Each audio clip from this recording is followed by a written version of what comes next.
محمد ابراهيم رئيس روسيا خرج بصدر عاري رافعا علم فلسطين يكره العدو بالعنف مقعد على كرسي متحرك لا يمس العدو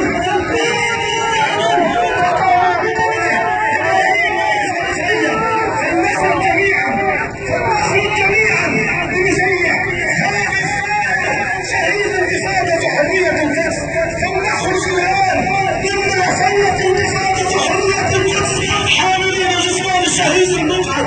هذا البريء الذي لم يضر إسرائيل أطلقوا عليه أساسا فأصابوه برأسه هذا المقعد فهيئ بكم جميعا شيوخا شباب